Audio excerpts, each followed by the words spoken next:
Hello dear students, welcome to this video lecture of Good by Mr. Chips, Chapter 2, Lecture number 7. In this video lesson, we will have an introduction of our second chapter.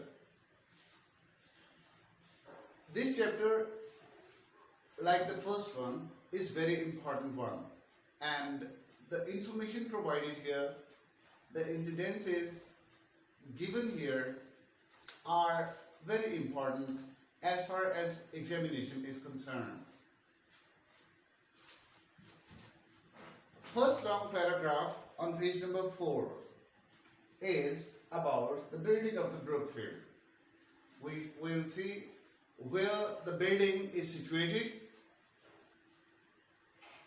what type of building it is, who initially built it, who renovated the building. Renovated means repaired.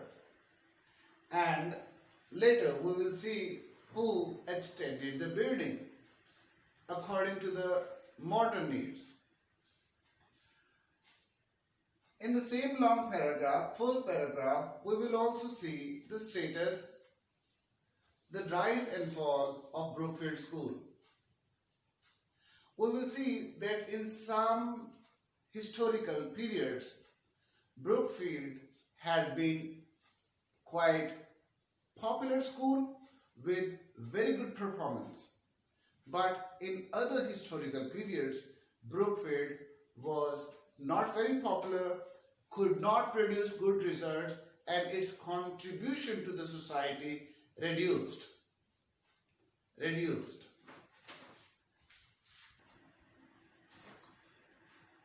Social contribution of Brookfield. In this passage we will also see how this historical school, Brookfield, contributed to the uplift of the society of England. It produced administrators, it produced politicians. Many of its students later became businessmen and boosted up the economy of the country. It produced many renowned religious leaders. It produced people, variety of professional people for the various fields of English society. So, contribution of Brookfield School has been large. In this paragraph, we'll see the author has written many lines what has been the contribution of Brookfield School. This is producing the professionals has not only been, it's the not only contribution of Brookfield School.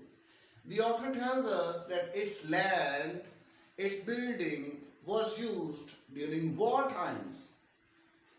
Besides this, the teachers and students of Brookfield School during the wartime, they contributed to the social efforts, to the overall effort of the nation in one way or the other. So these are the social. Later we will see at the end of this long paragraph where the Brookfield School is discussed in chapter 2 on page number 3.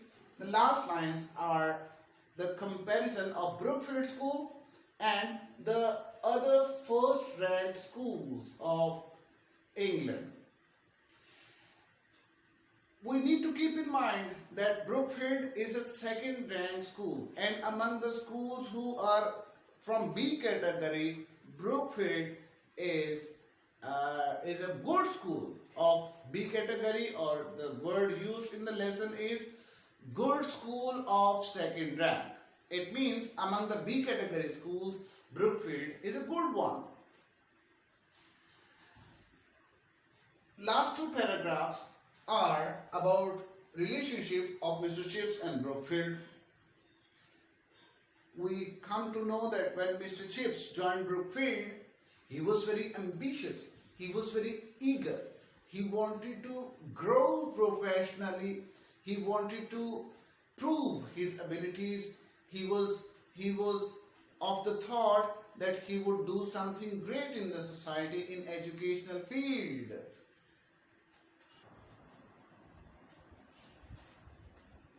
Although he was very ambitious and he thought that he deserved to be at a better school, when he joined Brookfield, little by little he realized about his teaching abilities, about his professional certificates and degrees, and what he could achieve in life. Little by little he realized that Brookfield is the perfect place to be at for him, and he was perfect for Brookfield. The author is of the view that Mr. Chips is a good teacher of second rank. His qualification, his comparatively lower control on discipline issues of students, his subject, his teaching methodologies, and his previous and present experience all make him a good teacher of second rank, not of first rank. In the same way, in the previous paragraph we saw that Brookfield too is a good school of second rank. We come to know at the end of this chapter that both Brookfield School and Mr. Chips as a teacher, they seem to be perfect match. They seem to have been made for each other. They seem to be perfect combination that could work together. The last scene of this chapter tells us the retirement event of Goodbye Mr. Chips, retirement event of Mr. Chips. What was he presented, how the event took place, and what was his feelings, all this, when he got retired. Let us start this chapter. We are reading chapter number 2 of the novel Goodbye Mr. Chips. We are on page number 4. Students, please open your books. Join me in this reading. As I go, I'll be explaining you the difficult words and providing you the synonyms, and we'll also see how the things are going. I'll explain you the events and ideas as we go along. Are you ready? Across the road, on the other side of the road, across the road behind a rampart of ancient elms. Rampart, actually the synonym for it is embankment. Embankment is a raised place, a huge place. But here we can take the meaning collection of to replace the word rampart. Rampart of ancient elms, a collection of ancient elms. Ancient means very old. Elm is a type of tree in England. So, a rampart of ancient elms means a collection of elm trees. The author is trying to say that the building or the school of Brookfield is hidden, is standing behind a collection of trees, and this tree is elm tree. Across the road behind a rampart of ancient elms lay Brookfield. Now, in examination, this question is often asked, where is Brookfield situated?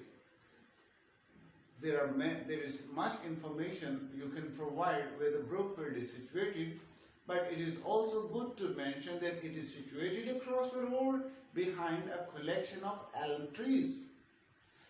Russet under its autumn mantle of creeper. Russet is a color. Russet is a color name.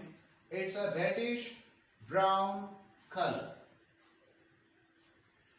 Russet under its autumn mantle. Mantle means cover. A cloth or piece that is able to cover. Mantle means cover or blanket. It means that some plants have covered the building of Brookfield, and because it is the autumn season, plants are dried plants on the building of Brookfield.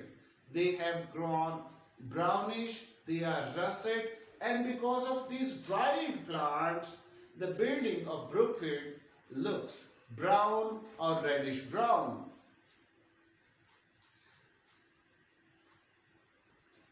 A group of 18th century building.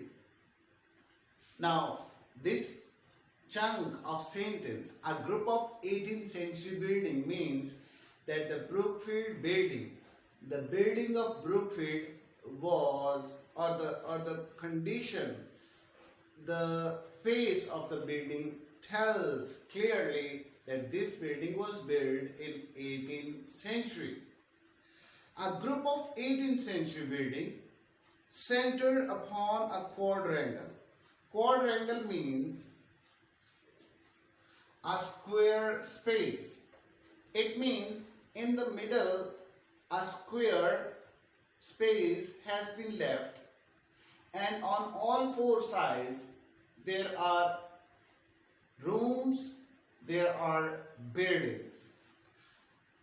Quadrangle, and there were acres of playing fields beyond. Acres, it's a unit to measure land. We also use this word in Urdu and Punjabi, acre. This is an English word. Here we will mean it fields. A lot of fields. And there were acres of playing fields beyond. Then came the small dependent village. The author is telling us that around Brookfield School there is a village and open fen country. Fen means a type of land, lowland covered with a lot of water. We will continue our lesson from line number 4 tomorrow, and have a very nice time. Thank you.